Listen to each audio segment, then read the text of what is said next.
கல்வாரி அன்புக்கு முன்பாக ரெண்டு கரங்களை உயர்த்தி நம்முடைய கண்கள் எல்லாம் கல்வாரி சிலுவையில நமக்காக நொறுக்கப்பட்ட தேவகுமாரனை நோக்கி பார்க்கட்டும்.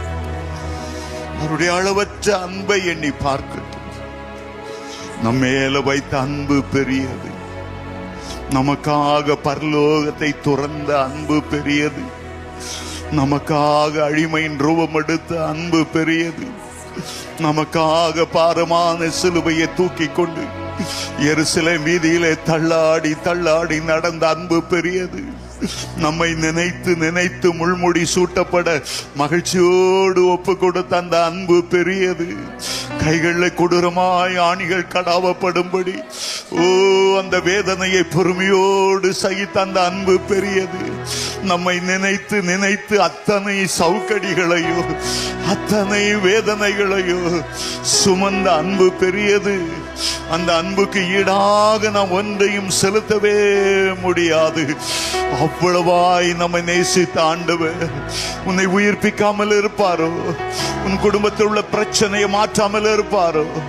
கொந்தளிக்கிற உள்ளத்தை அமைதிப்படுத்த மாட்டாரோ? உனக்காக யாவையும் செய்து முடிக்க மாட்டாரோ? தன்னுடைய சொந்த குமாரன் என்றும் பாராமல் அவரை நமக்காக தந்தருளினவர் அவரோடு கூட மற்ற எல்லாவற்றையும் அருளை செய்யாதிருப்பது எப்படி? தராளமாலமாதரே ஷேஹே தமௌரபாலரா அப்தரே கெராரமாரமாதரா. உம்முடைய வல்லமை இறங்கி வரும்படி ஜெபிக்கிறேன். உம்முடைய கரங்கள் உம்முடைய பிள்ளைகள் மேல் அமரும்படி ஜெபிக்கிறேன். நிறைவான உம்முடைய கிருபை இறங்கி வரும்போது எங்களுடைய பலவீனங்களும் எங்களுடைய போராட்டங்களும் நீங்கி போகுமே. ஆவியில் ஒரு விடுதலை உண்டாவதாக. ஜெபிக்கும்படி ஒரு விடுதலை உண்டாவதாக. பரிசுத்த ஆவியானவரால் நிரம்பும்படி கர்த்தருடைய அபிஷேகம் ஒவ்வொரு மேலும் இறங்கி வருவதாக.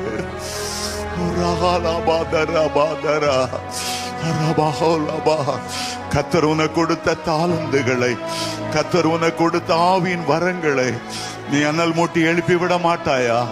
நீ கர்த்தருக்காக பயன்பட மாட்டாயா? நீ கர்த்தருக்காக எழும்பி பிரகாசிக்க மாட்டாயா? கர்த்தருக்காக தீர்க்கதரிசனம் உரைத்து கர்த்தர் ஜீவிக்கிறார் என்று நிரூபிக்க மாட்டாயா? எலியாவின் ஆவியோடு, எலியாவின் பக்தி விருத்தியோடு கர்த்தரே தேவன் என்று நிரூபிக்கும்படி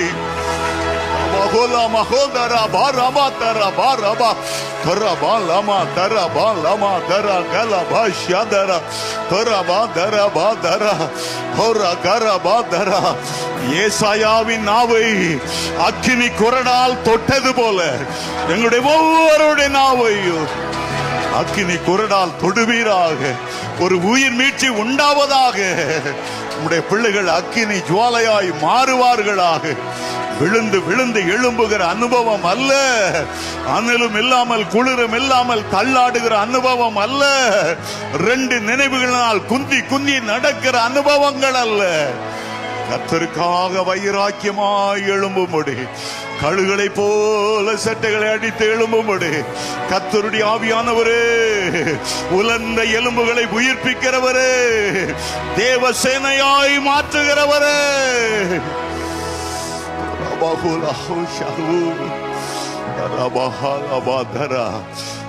உம்மை அப்பா என்று அழைக்கும் போதெல்லாம், அப்பா பிதாவே என்று கூப்பிடும் போதெல்லாம் எவ்வளவு மனதுருக்கத்தோடு எங்களுடைய மத்தியில கடந்து வருகிறேன். உம்முடைய அன்பு கண்கள் எங்களை பாசத்தோடு நோக்கி பார்க்கிறதற்காக மகனே நான் உன்னோடு இருக்கிறேன், உன்னை திடப்படுத்தி பலப்படுத்தி உனக்கு சகாயம் செய்வேன் என்று சொல்கிறதற்காக உமக்கு நன்றி. இன்றைக்கும் பெரிய காரியங்களை செய்யும்படி எங்களுக்காக நீர் எழுந்தருளி இருக்கிறதற்காக நன்றி. எல்லா கனத்தையும் மகிமையுமக்கு செலுத்துகிறோம். வசனம் பிரசங்கிக்கும் போதே ஒவ்வொரு மேலும் ஆவியானவர் இறங்க வேண்டும் என்று ஜெபிக்கிறேன். ஒவ்வொரு மேலும் ஒரு அக்கினி அபிஷேகம் இறங்கும்படி ஜெபிக்கிறேன். தீர்க்கதரிசன வரத்தை அனல் மூட்டி எழுப்பி விடுகிறோம் ஆண்டவரே, இயேசுவின் மூலம் பிதாவே. கர்த்தருடைய சமூகத்துக்கு வந்திருக்கிற உங்களை நிச்சயமாகவே ஆண்டவர் ஆசீர்வதிப்பார்.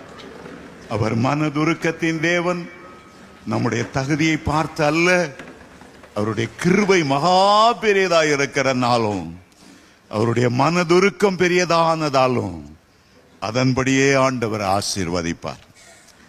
இன்றைக்கு செய்திக்கு ஆதாரமாக உபாகமம் முதல் அதிகாரம் 10ஆம் வசனத்தையும் 11ஆம் வசனத்தையும் சேர்த்து வாசிக்க விரும்புகிறேன். உங்கள் தேவனாகிய கர்த்தர் உங்களை பெருக பண்ணினார். இதோ இந்நாளில் நீங்கள் வானத்து நட்சத்திரங்களைப் போல திரளாயிருக்கிறீர்கள். நீங்கள் இப்பொழுது இருக்கிறதை பார்க்கிலும் 1000 மடங்கு அதிகமாகும்படி உங்கள் பிதாக்களின் தேவனாகிய கர்த்தர் உங்களுக்கு சொல்லியபடியே உங்களை ஆசீர்வதிப்பாராக. ஆண்டவர் எப்போது நம்மை ஆசீர்வதிக்க விரும்புகிறவர், அவருடைய பிள்ளைகளை உயர்த்தி மேன்மைப்படுத்த விரும்புகிறவர், எளியவனை புழுதியிலிருந்து எடுத்து உயர்த்தி சிங்காசனத்தில் அமர பண்ணுகிறவர், ராஜாக்களோடு அமர பண்ணுகிறவர். எந்த மனுஷனையும் உயர்த்த ஆண்டவரால முடியும். நிச்சயமாய் உங்கள் ஒவ்வொருவரையும் நீங்கள் இன்றைக்கு இருக்கிற நிலைமையை பார்க்கலாம் அவர் 1000 மடங்கு ஆசீர்வதிப்பாராக. சிறையிருப்பிலே அடிமையாய் விற்கப்பட்டு போன யோசேப்பை, அந்த குழியிலே போடப்பட்ட யோசேப்பை அவ்வளவு உயர்த்தி பார்வோனுக்கு அடுத்த நிலைமையில உயர்த்தி இருக்க முடியுமானால் நிச்சயமாகவே உங்களை உயர்த்த ஆண்டவரால முடியும். தாவீது ஆடுகளை மேய்த்து கொண்டிருந்தவர் தான். வனாந்தரங்களிலே சிங்கங்கள் மத்தியிலும் கரடிகள் மத்தியிலும் தன்னுடைய ஆடுகளை பாதுகாக்க போராடினவர் தான். ஆனால் அந்த தாவீதை உயர்த்தி உயர்த்தி ராஜாவாக ஒரு பெரிய தேசத்தின் அவ்வளவு மேன்மையாய் உயர்த்த ஆண்டவரால கூடுமானால் ஏன் உங்களை உயர்த்த அவரால முடியாது? சிறையிருப்பிலே பாபிலோனுக்கு அடிமையாய் போன தானியேலை அவ்வளவு உயர்த்தி பல ராஜாக்களுக்கு பிரதம மந்திரியாய் அவரை பயன்படுத்த முடியுமானால் ஏன் உங்களை பயன்படுத்த முடியாது? இங்கே மோசே பக்தன் ஒரு பக்கத்தில் ஏற்கனவே உள்ள ஆசீர்வாதத்தை சொல்லுகிறார். இனிமேல் ஆண்டவர் எப்படி உங்களை ஆசீர்வதிக்க போகிறார் என்பதையும் சொல்லுகிறார். 10ஆம் வசனத்தை நாம் வாசித்த போது, எப்படி ஆபிரகாமை வானத்து நட்சத்திரங்களைப் போல ஆசீர்வதித்திருக்கிறார், நீங்கள் திரளாய் இருக்கிறீர்கள். உங்கள் தேவனாகிய கர்த்தர் உங்களை பெருக பண்ணினார். இதோ இந்த நாளில் நீங்கள் வானத்து நட்சத்திரங்களைப் போல திரளாய் இருக்கிறீர்கள். ஏற்கனவே கிடைத்த ஆசீர்வாதம். ஆனால் இப்பொழுது அவர் சொல்லுகிறார், நீங்கள் இப்பொழுது இருக்கிறதை பார்க்கிலும் 1000 மடங்கு அதிகமாகும்படி உங்கள் பிதாக்களின் தேவனாகிய கர்த்தர் உங்களுக்கு சொல்லியபடியே உங்களை ஆசீர்வதிப்பாராக. ஒரு புறஜாதி மக்கள் மத்தியில் வந்த தீர்க்கதரிசியாகிய பிலேயாம் தம்முடைய பிள்ளைகளை ஆண்டவர் எப்போது ஆசீர்வதிக்கவே ஆவலாய் இருக்கிறார் என்பதை கண்டார். இஸ்ரவேலை ஆசீர்வதிப்பதுதான் தேவனுடைய சித்தம் பிரியமாயிருக்கிறது என்று எண்ணாகமம் 24ஆம் அதிகாரம் 1ஆம் வசனத்தில் சொன்னார். ஒரு ராஜாவால் கூலி பொருத்தப்பட்டு இஸ்ரவேல் ஜனங்களை நீ சபித்து விட்டால் நாங்கள் அவர்களை மேற்கொண்டு விடுவோம் என்று அந்த பாலாக் ராஜா சொன்ன போது இந்த பிலேயாம் சொல்லுகிறார், அவர்களை சபிக்கவே முடியாது. அவர்கள் தேவனால ஆசீர்வதிக்கப்பட்டவர்கள். ஆண்டவர் அவரை ஆசீர்வதிக்க சித்தமாய் இருக்கும்போது நீ திரளான பொன்னையும் வெள்ளியும் கொட்டி கொடுத்தாலும் அவர்களால் என்னை சபிக்கவே முடியாது. நீங்க கர்த்தருடைய பிள்ளைகளானால் உடைய பெயர்கள் ஜீவ புத்தகத்தில் எழுதப்பட்டிருக்கும் என்றால், நீங்கள் கர்த்தருடைய பரலோக குடும்பத்தில் பிறந்திருப்பீர்கள் என்றால், எந்த வல்லமை உங்களை மட்டம் தட்ட முடியாது, உங்களை சபிக்க முடியாது, உங்களை மேற்கொள்ளவும் முடியாது, உங்களுக்கு விரோதமாய் பில்லி சுனியம் செய்யவும் முடியாது. கர்த்தர் உங்களை 1000 மடங்கு ஆசீர்வதிக்க விரும்புகிறார். இன்றைக்கு என்ன ஆசீர்வாதம் உங்களுக்கு இருக்கிறதோ 1000 மடங்கு உங்களுடைய வருமானத்தை ஆசீர்வதிப்பார், அப்பத்தையும் தண்ணீரையும் ஆசீர்வதிப்பார். நீங்கள் மேலாக விளங்குவீர்கள். இது கர்த்தருக்குரிய பிள்ளைகளுக்குரிய வல்லமையான சுதந்திரமாய் இருக்கிறது. தேவ ஜனங்களை ஆசீர்வதிக்கும்படியாகவே 12 கோத்திரத்திலே ஒரு கோத்திரத்தை ஆண்டவர் தெரிந்தெடுத்தார். அவர்கள் லேவி கோத்திரம். அவர்கள் தேவ ஜனங்கள் கூடி வரும்போதெல்லாம் என்ன சொல்லி ஆசீர்வதிக்க வேண்டும் என்பதையும் என்னாகமம் 6ஆம் அதிகாரத்தில் 24-25 வசனத்தில் ஆண்டவர் சொன்னார். தேவ ஜனங்கள் கூடி வரும்போதெல்லாம் நீ என்ன சொல்லணும்? கர்த்தர் உங்களை ஆசீர்வதித்து காக்க கடவர். அவர் தம்முடைய திருமுகத்தை உங்கள் மேல் பிரகாசிக்க பண்ணி உங்கள் மேல் கிருபையாய் இருக்க கடவர். தம்முடைய முகத்தை உங்கள் மேல் பிரசன்னராக்கி உங்களுக்கு சமாதானத்தை கட்டளையிட கடவர். உங்களை காக்க கடவர், கிருபையாய் இருக்க கடவர், சமாதானத்தை கட்டளையிட கடவர். இந்த 3 காரியங்களையும் சொல்லி ஆசீர்வதிக்கணும்னு சொன்னார். புதிய ஏற்பாட்டுக்கு வரும்போது அங்கேயும் 3 காரியங்களை சொல்லி தேவ ஜனங்களை ஆசீர்வதிக்க வேண்டும். இந்த 3 காரியங்கள் கிருபை, அன்பு, ஐக்கியம். ஆகவேதான் நாம் கூட்ட முடிவிலே நம்முடைய கர்த்தராகிய இயேசுவின் கிருபை கிருபை கிருபை, அவர் மூலமாகத்தான் கிருபையும் சத்தியமும் இந்த பூமிக்கு வந்தது. கிறிஸ்துவனுடைய கிருபை சொல்லுகிறோம். 2வது பிதாவினுடைய அன்பை பற்றி சொல்லுகிறோம். 3வது பரிசுத்தாவின் ஐக்கியத்தை குறித்து சொல்லுகிறோம்.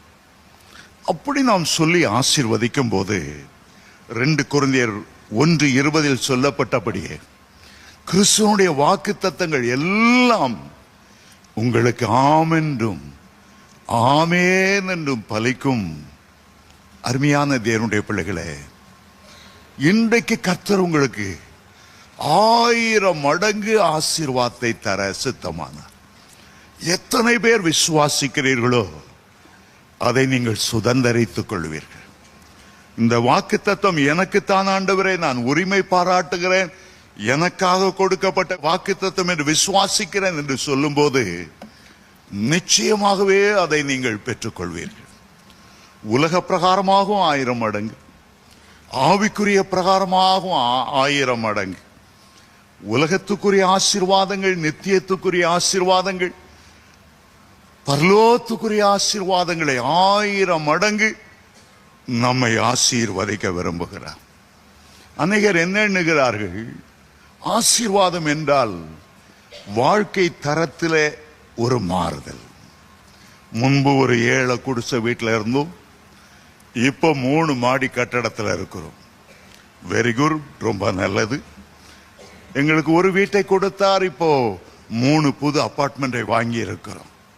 ரொம்ப நல்லது. முன்னால பழைய கஞ்சி தான் குடிச்சோம், இப்போ தினமும் கேக்கு சாப்பிடுறோம், பிரியாணி சாப்பிடுறோம். ரொம்ப நல்லது. முன்னால எங்க வீட்டுக்கு முன்னால ஒரு வங்கு நாய் இருந்தது, இப்போ 3 அல்சேஷன் நாய் வளர்க்கிறோம். ரொம்ப ரொம்ப நல்லது.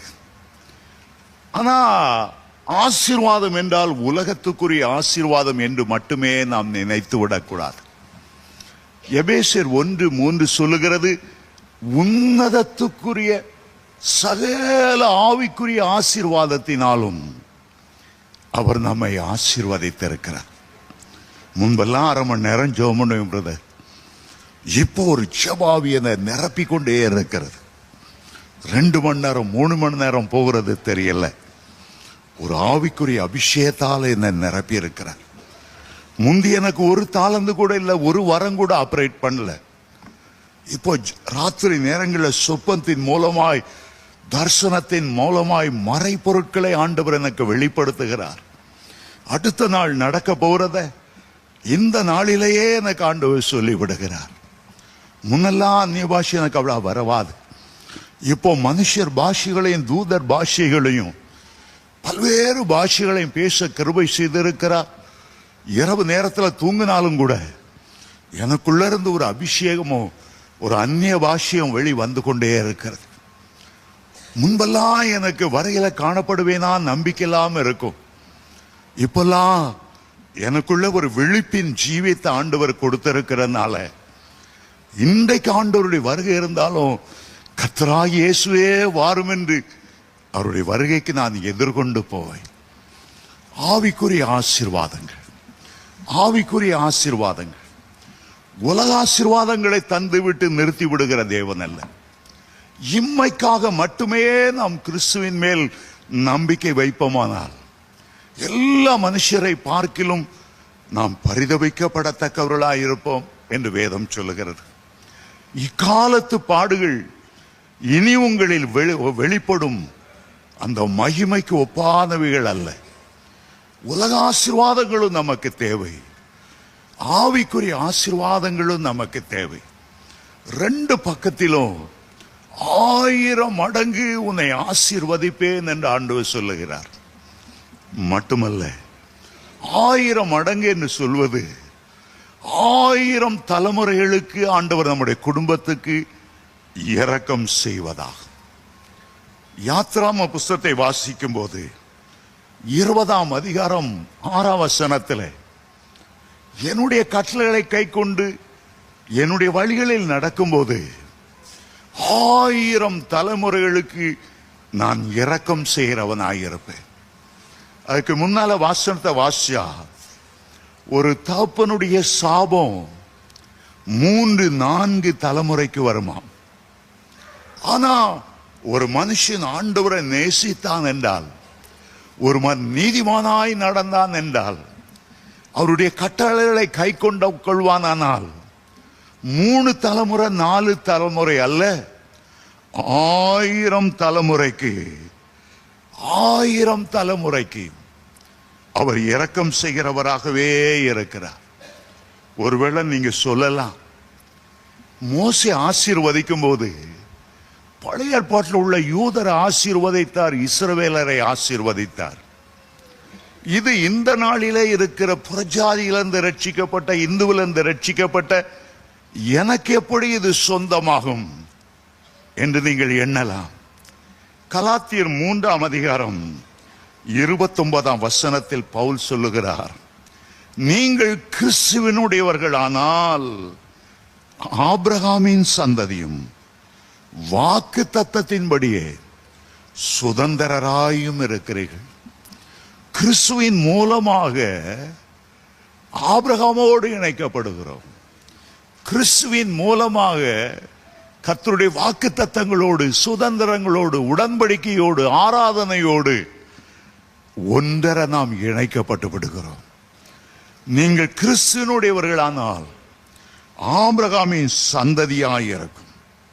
112ஆம் சங்கீதம் 2ஆம் வசனம் சொல்லுகிறது, அவன் சந்ததி இந்த பூமியிலே பலத்திருக்கும்.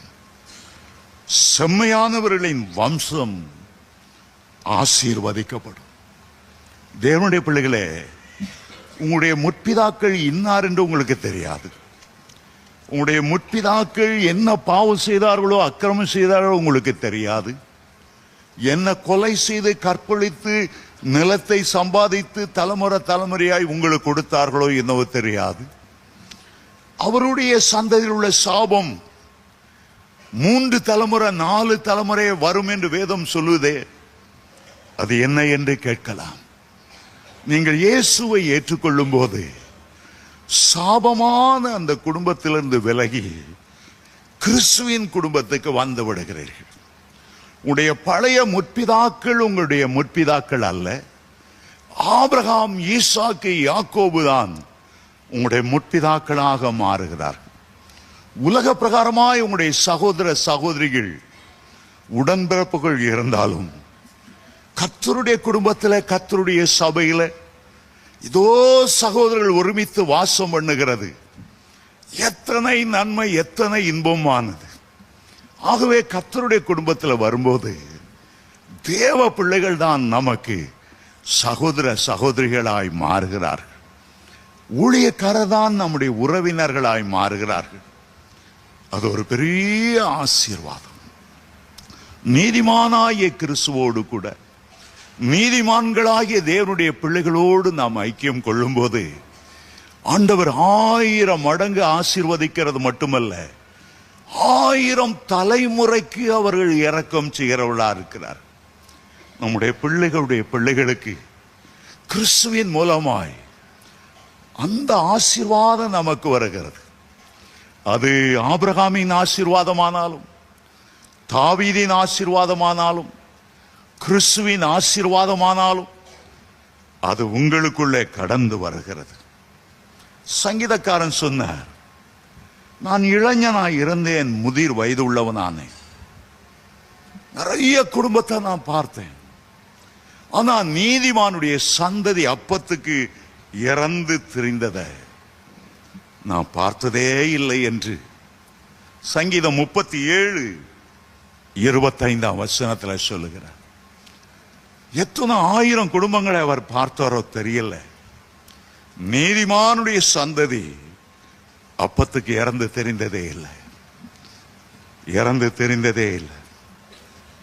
1725 ஒரு வல்லமையான ஊழியக்காரர் ஜோனதான் எட்வர்ட்ஸ் என்று பெயர்.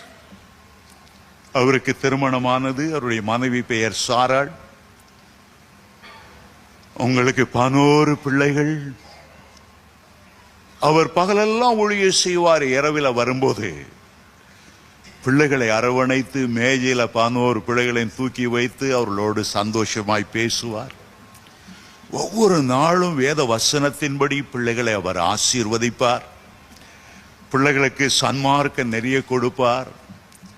இரவிலே படுக்க போகும்போது அவர் மேல தன்னுடைய கையை வைத்து பரிசுத்தாவின் வல்லமையால நிரம்பி இருக்கும்படி அவர் ஜெபிப்பார். ஒரு சரித்திர ஆசிரியர் அவருடைய பிள்ளைகள் 5 தலைமுறையாய் அந்த பிள்ளைகள் என்ன செய்தார்கள்? 1900 வருஷத்தில் ஏறக்குறைய 275 வருஷங்கள் கழித்து அவருடைய சந்ததியெல்லாம் ரூட் எடுத்து கவனித்து பார்த்தபோது அந்த குடும்பத்தில் நிறைய சயின்டிஸ்ட் வந்தார்கள். அந்த குடும்பத்தில் நிறைய நீதிபதிகள் வந்தார்கள். நிறைய அட்வொகேட்ஸ் வந்தார்கள். அந்த குடும்பத்திலிருந்து 300 வல்லமையான தேவனுடைய ஊழியக்காரர்கள் எழும்பினார்களாம். அவருடைய பிள்ளைகளுடைய வாழ்க்கையெல்லாம் சமாதானமும் சந்தோஷமும், பல உலக பிரகாரமான வேலை செய்து கொண்டிருந்தாலும் கர்த்தருடைய ஊழியத்தை செய்து வந்தார்கள். அதில் ஒருவர் அமெரிக்க தேசத்தின் உதவி ஜனாதிபதி என்கிற நிலைமையில அவர் அவ்வளவு உயர்ந்தார். ஒரு நீதிமான் நிமித்தம் கர்த்தருடைய சந்ததி முழுவதையும் ஆசீர்வதிக்கிறார். சில ஆண்டுகளுக்கு முன்பாக நான் தூத்துக்குடி போன போது தனசிங் என்று பெயருடைய ஒருவருடைய வீட்டுக்கு போனேன். அவர் சொன்னார், பிரதர், ஒவ்வொரு நாளும் என்னுடைய பிள்ளைகளோடு சேர்ந்து நான் குடும்ப ஜெபம் செய்வேன். ஒவ்வொரு நாளும் என் பிள்ளைகள் படுத்த பிறகு படுக்கை நிறைய அருகில முழங்கால் படியிட்டு ஆண்டவருடைய பாதுகாப்பு என் பிள்ளைகளுக்கு வேண்டும் என்று சொல்லுகிறது மட்டுமல்ல, என் பிள்ளைகள் எல்லாம் கர்த்தரை பற்றி அறிவில வளரணும். ஒவ்வொரு நாளும் ஒவ்வொரு பிள்ளையுடைய தலையில கை வைத்து ஜெபிக்காம நான் படுக்க போவதில்லை. இன்றைக்கு என் பிள்ளைகள் எல்லாம் ரொம்ப படித்து கர்த்தரை நேசித்து பெரிய உத்தியோகத்தில் இருந்தாலும் ஊழியம் செய்து கொண்டிருக்கிறார்கள். ரொம்ப சந்தோஷமாய் அதை சொன்னார். அவருடைய பிள்ளைகளை எனக்கு தெரியும். ஒருவர் பெரிய எஸ்டேட்ல உயர்ந்த நிலைமையில் இருந்தார். அங்கே எழுப்புதல் கூட்டம் நடத்தும் போது என்னை அழைத்திருந்தார். ஒவ்வொரு பிள்ளைகளையும் ஆண்டவர் எப்படி ஆசீர்வதித்தார். உங்களுக்குள்ளே ஒரு வாஞ்சி இருக்கணும். நானும் கர்த்தர் என கொடுத்த பிள்ளைகளும் சியோனில வாசம் பண்ணுகிற தேவனாகிய கர்த்தராலே அற்புதங்களாகவும் அடையாளங்களாகவும் விளங்க வேண்டும். அதைத்தான் ஏசாயா 8:18 அவர் சொன்னார். என் பிள்ளைகள் இந்த பூமிக்குரிய வாழ்க்கையில வாழ்ந்து மடிந்து விடக்கூடாது. ஒரு பிள்ளையாவது பின்மாற்றத்தில் போய்விடக்கூடாது. என் பிள்ளைகள் 1000 மடங்கு ஆசீர்வதிக்கப்படும். நம்முடைய தேவனாகிய கர்த்தர் நம்முடைய முற்பிதாக்களுக்கு சொன்னபடியே நீங்கள் இன்றைக்கு இருக்கிற நிலைமையை பார்க்கிலும் 1000 மடங்கு ஆசீர்வதிக்கப்படுவீர்களாக. ஆசீர்வாதம் மட்டுமல்ல, 1000 மடங்கு பாதுகாப்பையும் ஆண்டவர் உங்களுக்கு தருவார். 91ஆம் சங்கீதம் 7ஆம் வசனம் சொல்லுகிறது, உன் பக்கத்தில் 1000 பேரும் உன்னுடைய வலது புறத்தில் 10,000 பேர் விழுந்தாலும் அது உன்னை அணுகாது. உன்னுடைய கண்களினால் மாத்திரம் நீ அதை பார்த்து துன்மார்க்கனுக்கு வரும் பலனை காண்பாய். எனக்கு அடைக்கலமாயிருக்கிற உன்னதமான தேவனை உனக்கு தாபரமாய் கொண்டாய். ஆகவே பொல்லாப்பு உனக்கு நேரிடாது, வாதை உன் கூடாரத்தை அணுகாது. உன்னை காக்கும்படி உனக்காக கர்த்தர் தம்முடைய தூதர்களுக்கு கட்டளையிடுவார். தூதர்களின் எண்ணிக்கையை சொல்லும் போது எபிரேயர் 12:22 வாசித்தால் 1000 தூதர்கள் இருக்கிற பரலோக குடும்பத்துக்கு நீங்கள் வந்து சேர்ந்திருக்கிறீர்கள். அதிலே 1000 என்ற வார்த்தை சொல்லுகிறார். 91ஆம் சங்கீதத்திலும் உன் பக்கத்தில் 1000 உன்னுடைய வலது பார்சத்தில் 10,000 விழுந்தால் அங்கேயும் 1000 என்று சொல்லுகிறார். ஒரு 1000 மடங்கு பாதுகாப்பு, 1000 மடங்கு பாதுகாப்பு. நம்முடைய ஆண்டவரை பற்றி சொல்லும் போது, இயேசு கிறிஸ்துவை குறித்து உன்னத பாட்டிலே வர்ணிக்கும் போது, அவர் 1000 பேரிலும் 10,000 பேரிலும் சிறந்தவர். அந்த தேவனாகிய கர்த்தர் முற்றிலும் அழகுள்ளவர். அந்த பரலோக ராஜா முகமெல்லாம் மகிமை பொருந்தினதாய் இருக்கிறது. அவருடைய முகம் சூரியனை போல பிரகாசித்தது என்று வெளிப்படுத்தல் 1ஆம் அதிகாரம் 14ஆம் வசனத்திலிருந்து வாசிக்கிறோம். 1000 10,000 பேரிலும் சிறந்த அவர். நமக்காக அவர் என்ன செய்தார்? இந்த பரலோகத்தை துறந்தார், அடிமையின் ரூபம் எடுத்தார். தன்னுடைய பிள்ளைகள் மாம்சமும் இரத்தமும் உடையவராக இருக்கிறபடியால் அவர் மாம்சமும் இரத்தமும் உடையவராய் மாறினார். வேதம் சொல்லுகிறது 2 கொரிந்தியர் 8ஆம் அதிகாரம் 9ஆம் வசனத்தில், அவர் ஐஸ்வர்யவானாயிருந்தும் அவருடைய தரித்திரத்தினாலே நாம் ஐஸ்வர்யவான்கள் ஆகும்படி நம்முடைய நிமித்தம் அவர் தரித்திரரானாரே. அவ்வளவு அழகுள்ளவர். 1000 பேரிலும் 10,000 பேரிலும் சிறந்தவர். சிலுவையிலே முற்றும் சிதைக்கப்பட்டவராய் மாறினார். அவருக்கு அழகும் இல்லை, அவருக்கு சௌந்தரியமும் இல்லை. அவரை பார்க்கும் போது விரும்பத்தக்க ரூபமே இல்லாத அளவு, மனுஷனை பார்க்கிலும் அவருடைய முகம் இவ்வளவு அந்த கேடு அடைந்தபடினால் அநேகர் அவரை பார்த்து பிரமிப்படைந்தார்களாம். அழகான முகம், 1000 பேரிலும் 10,000 பேரிலும் சிறந்த முகம் சிலுவையிலே சிதைக்கப்பட்டது. அவருடைய தாடி மயிர் வெட்டி பிடுங்கப்பட்டது. அவருடைய முகத்தை எச்சிலுக்கும் அவர் மறைக்கவில்லை என்று வேதம் சொல்லுகிறது. அவருடைய முகம் நமக்காக அவ்வளவு சாபமாகி அவ்வளவு அந்த கேடு அடைந்ததின் காரணம், அந்த 1000 பேரிலும் 10,000 பேரிலும் சிறந்தவர் தன்னுடைய அழகை நமக்கு கொடுக்க சித்தமானார். தேவ சாயலை நமக்கு கொடுக்க சித்தமானார். மாத்திரமல்ல, அவர் அவ்வளவு ஐஸ்வர்ய சம்பந்தனாயிருந்தும், பரலோக ஐஸ்வர்யம் முழுவதும் அவருக்குரியதாயிருந்தும், பூமிக்கு கீழே அவ்வளவு தங்க சுரங்கம், அவ்வளவு வைர சுரங்கங்களுக்கு உரியவராயிருந்தும், கடலிலே கோடிக்கணக்கான முத்துக்களுக்கு சுதந்திரவாளியாயிருந்தும், நாம் ஐஸ்வர்யவான்கள் ஆகும்படி இன்றைக்கு இருக்கிற நிலைமை பார்க்கலாம் 1000 மடங்கு நாம் மென்மேலும் உயரும்படி நமக்காக அவர் தரித்திரரானார். திருவிருந்து ஆராதனையில பங்கு பெறும் போதெல்லாம் அந்த கல்வாரியின் தியாகத்தை நாம் நினைக்கிறோம்.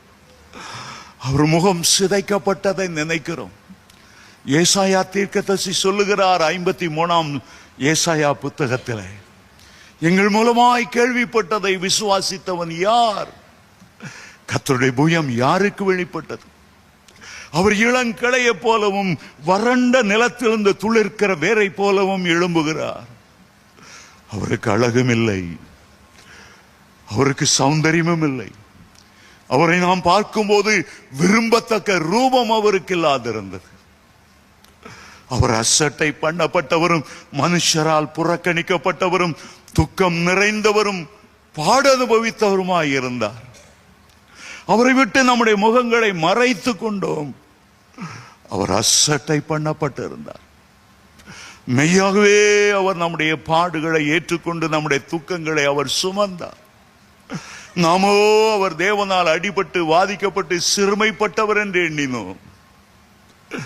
நம்முடைய மீறுதல் நிமித்தம் அவர் காயப்பட்டு, நம்முடைய அக்கிரமங்களின் நிமித்தம் அவர் நொறுக்கப்பட்டார்.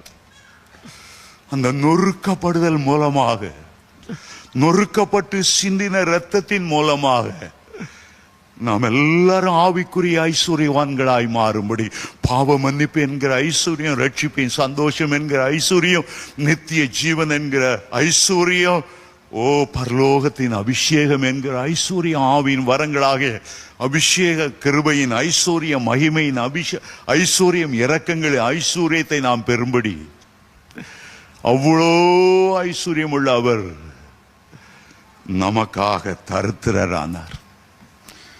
சத்திரத்தில் கூட அவருக்கு இடமில்லை, தரித்திரரானார். நரிகளுக்கு குழிகள் இருந்தது, ஆகாயத்து பறவைகளுக்கு கூடுகள் இருந்தது. அவருக்கு தலை சாய்க்க இடமில்லை, அவர் தரித்திரரானார். அடக்கம் பண்ணுவதற்கு கூட சொந்தமான கல்லறை அவருக்கு இல்லை. ஏன் அவ்வளவு தியாகம் செய்ய வேண்டும்? உங்கள் மேல் வைத்த அன்பு, என் மேல் வைத்த அன்பு, எல்லாவற்றையும் உரிந்து கொள்ள அவர் விட்டுவிட்டார். அவருடைய வஸ்திரத்தை கூட சீட்டு போட்டு எடுக்கும்படி வஸ்திரத்தையும் கூட விட்டுவிட்டார். அனாதை போல மாறி உங்களோடு இருந்து உங்களை ஆசீர்வதிக்கும்படி, நீங்கள் இன்றைக்கு இருக்கிற நிலைமையை பார்க்கிலும் 1000 மடங்கு உங்களை ஆசீர்வதிக்க அவர் சித்தமானார். தேவ பிள்ளைகளே, இன்றைக்கு 4 காரியங்களை நான் சுருக்கமாக சொல்லுகிறேன். கர்த்தர் உங்களை 1000 மடங்கு ஆசீர்வதிக்க நீங்கள் செய்ய வேண்டிய முக்கியமான 4 காரியங்கள். முதலாவது, வாஞ்சை. உங்களுக்குள்ளே ஒரு விருப்பம் இருக்கணும்.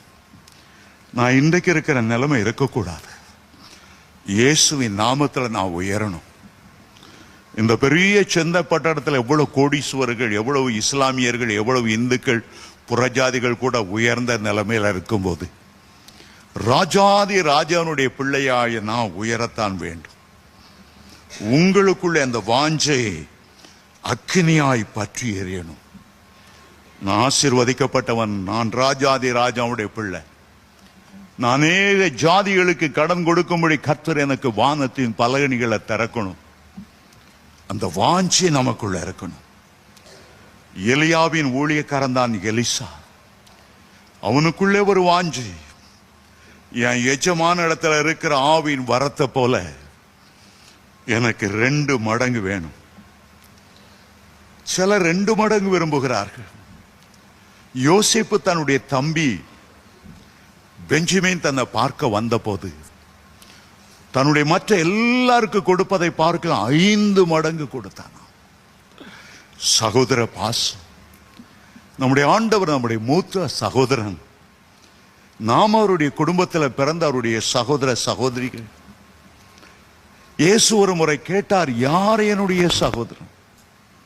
சுற்றிலிருந்த சீஷர்களை பார்த்து, பரலோகத்தில் இருக்கிற என் பிதாவின் சித்தத்தின்படி செய்கிற இவர்கள்தான் என்னுடைய சகோதரர்கள். உங்களை பார்க்கும்போது பரலோக தேவன், இவர்கள்தான் என்னுடைய சகோதரர்கள், என்னுடைய சகோதரிகள். ஆகவே என் சகோதரர்களுக்காக என் ரத்தத்தை சிந்தி கொடுக்கிறேன். யோசேப்பு அந்த இரத்த பாசத்தோடு தன்னுடைய தாய்க்கு பிறந்த அந்த பென்யமீனுக்கு 5 மடங்கு ஆசீர்வாதத்தை கொடுத்தார். சிலருக்கு ஆண்டவர் 10 மடங்கு ஆசீர்வாதம் கொடுக்கிறார். தானியேலை குறித்து சொல்லும்போது, கர்த்தருக்காக தானியேல் வைராக்கியமாய் இருந்தார். ராஜாவின் போஜனத்தாலும் திராட்சை ரசத்தாலும் நான் தீட்டுப்படவே மாட்டேன். ஆதலினாலே ஆண்டவர் பாபிலோனுடைய எல்லா ஞானிகளுக்கும் 10 மடங்கு அதிகமான ஞானத்தை கொடுத்தார். அவருடைய முகங்கள் மற்ற எல்லாருடைய முகத்தை பார்க்கிலும் களையுள்ள முகங்களாய் இருந்தன. சிலரை ஆண்டவர் 100 மடங்கு ஆசீர்வதிக்கிறார். சிலர் விதைக்கும் போது 30, 60, 100 விளைந்தது. ஈசாக்கை ஆண்டவர் ஆசீர்வதிக்கும் போது அந்த நிலத்தில் அவன் விதைத்தான் 100 மடங்கு அறுவடை செய்ய ஆண்டவர் கிருபை பாராட்டினார்.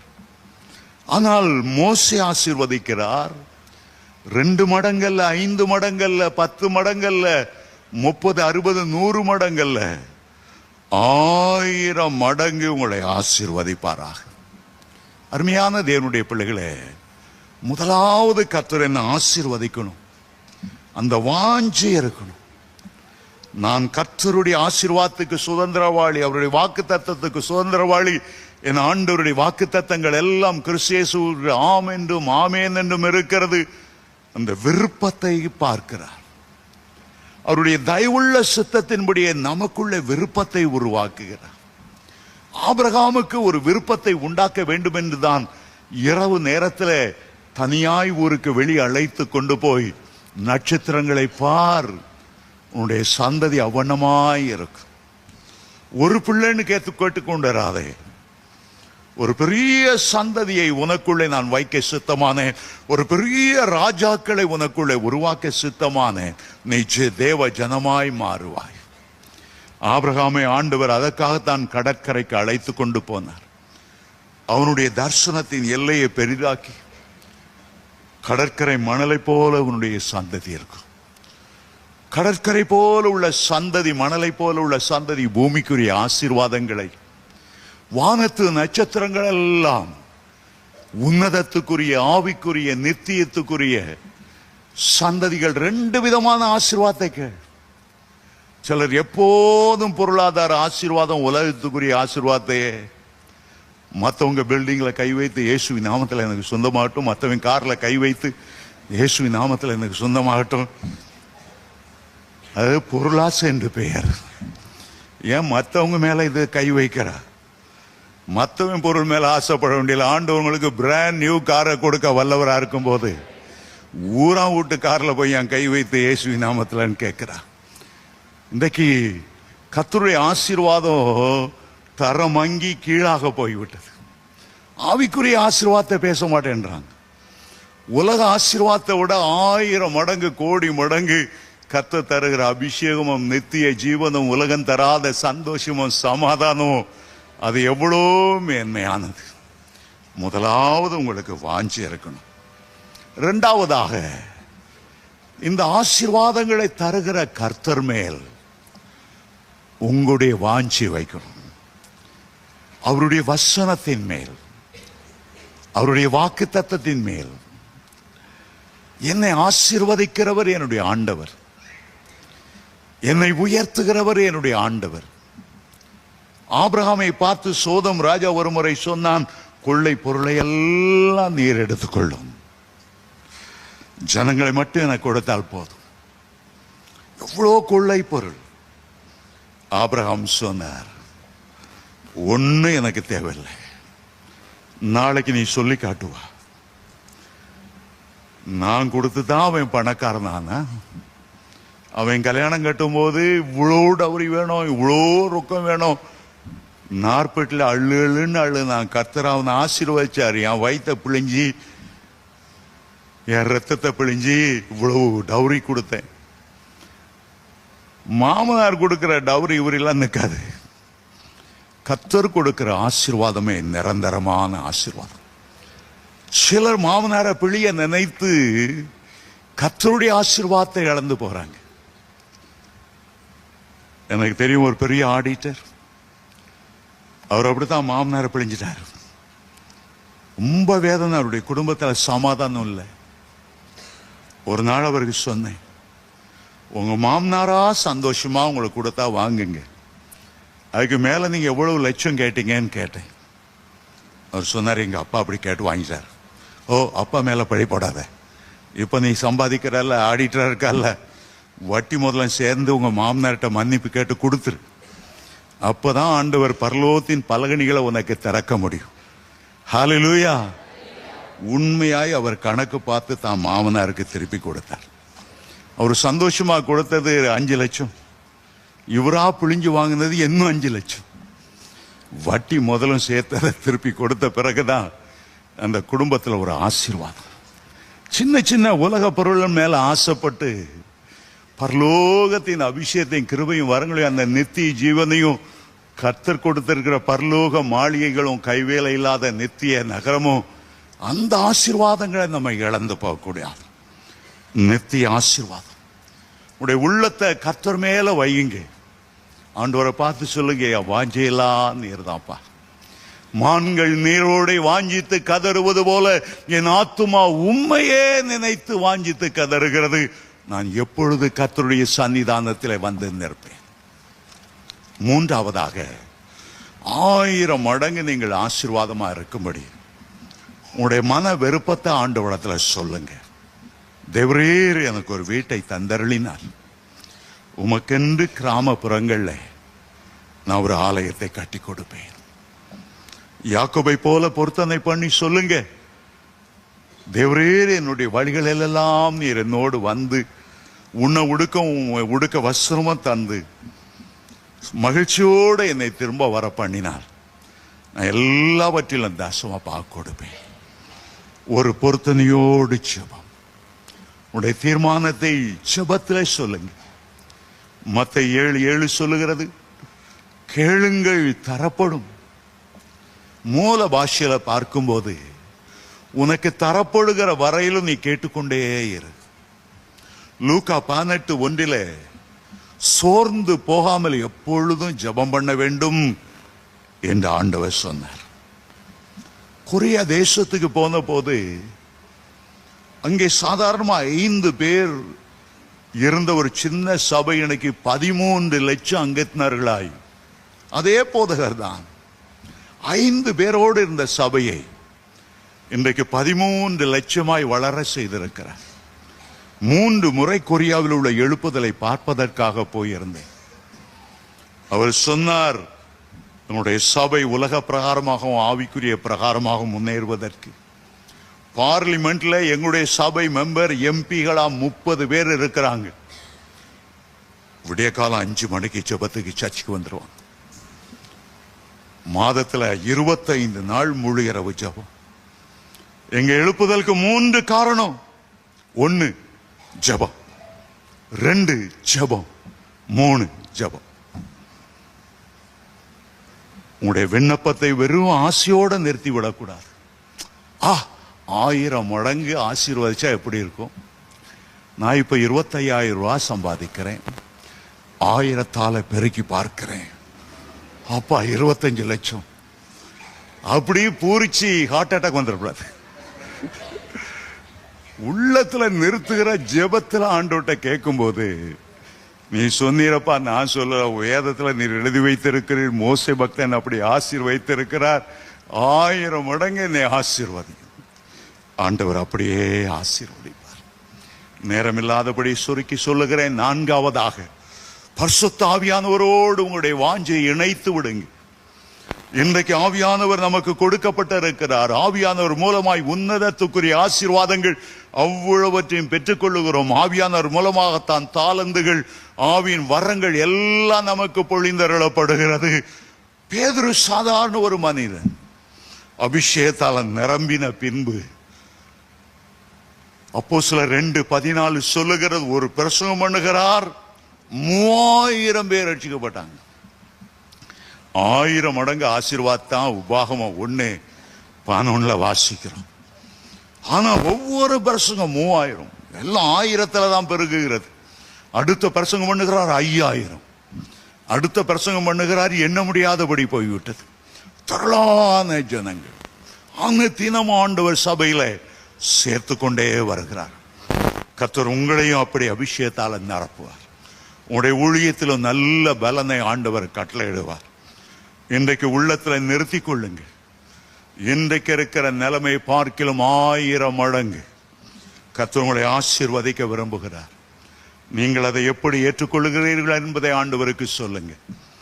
ஆண்டவரே, விசுவாசிக்கிற எந்த மனுஷனை உயர்த்தமால கூடும், என்னை உயர்த்தமால முடியும். நான் அநேக ஜாதிகளுக்கு ஒரு ஆவிக்குரிய தகப்பனாக தாயாக விளங்கும்படி என்னை ஆசீர்வதிக்கும் என்று கேளுங்கள். எழுந்து நிற்போம். கர்த்தர் தம்முடைய கரத்தை உங்கள் மேல் வைத்து அப்படியே ஆசீர்வதிப்பாராக. தேவ ஜனங்கள் ஆசீர்வதிக்கப்பட்டிருக்கணும். உலகத்தாரின் ஆசீர்வாதங்களை பார்க்கிலும் கர்த்தருடைய ஆசீர்வாதங்கள் கோடி கோடி மேன்மையானது. உங்களுக்குள்ளே அப்படிப்பட்ட ஒரு வாஞ்சி இருக்கட்டும். கர்த்தர் மேல் ஒரு வாஞ்சி, ஆசீர்வாதத்தின் மேல் ஒரு வாஞ்சை, அபிஷேகத்தின் மேல் ஒரு வாஞ்சை, ஜெப ஆவியின் மேல் ஒரு வாஞ்சை, அக்கினி ஜுவாலையாய் மாற வேண்டும் என்ற ஒரு வாஞ்சை உங்களுக்குள்ளே இருக்கும்போது கர்த்தர் நிச்சயமாகவே உங்களை ஆசீர்வதிப்பார். கரங்களை கர்த்தருக்கு நேராய் உயர்த்தி கொள்ளுவோம். எலிசாவுக்கு ஒரு வாஞ்சி இருந்தது. எலியாவை பார்த்து சொன்னார், உண்மையில இருக்கிற ஆவியின் வரம் இரட்டிப்பாய் எனக்கு வேணும். அவர் வேண்டிக் கொண்டபடியே கர்த்தர் அப்படி ஆசீர்வதித்தார். யாபேஸ் என்ற ஒரு பக்தனை குறித்து வேதம் சொல்லுகிறது. யாபேஸ் என்றால் துக்கம் நிறைந்தவனாய் இருந்தான். ஒரு நாள் ஆண்டவரிடத்துல வந்து, தேவரீர் என்னை ஆசீர்வதித்து என் எல்லைகளை விரிவாக்கி உம்முடைய கரம் என்னோடு இருந்து தீங்கி என்னை துக்கப்படுத்தாதபடி அதற்கு விலக்கி காத்தருள். அவன் வேண்டிக் கொண்டதை கர்த்தர் அருளி செய்தாராம். உங்களுக்கு அருளி செய்யாமல் இருப்பாரோ? உங்களுடைய துயரத்தை மாற்ற மாட்டாரோ? எத்தனை கோடிக்கணக்கான மக்கள் நல்ல பொசிஷன்ல இந்த சென்னை பட்டணத்தில் இருக்கும்போது அவர்களை பார்க்கலாம் சிறந்த வேலை உனக்கு தராமல் இருப்பாரோ? உத்தியோக உயர்வை தராமல் இருப்பாரோ? தன்னுடைய சொந்த குமாரன் என்றும் பாராமல் அவரை நமக்காக தந்தருளினவர் எல்லாவற்றையும் உங்களுக்கு தந்தருள்வது அதிக நிச்சயம் அல்லவா?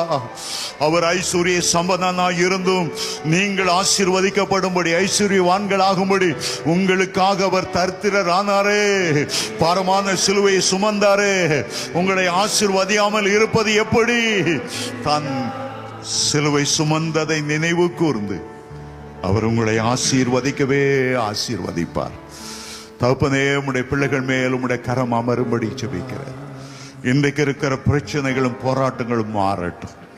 இன்றைக்கு இருக்கிற கடன்களும் இன்றைக்கு இருக்கிற வறுமைகளும் மாறட்டும்.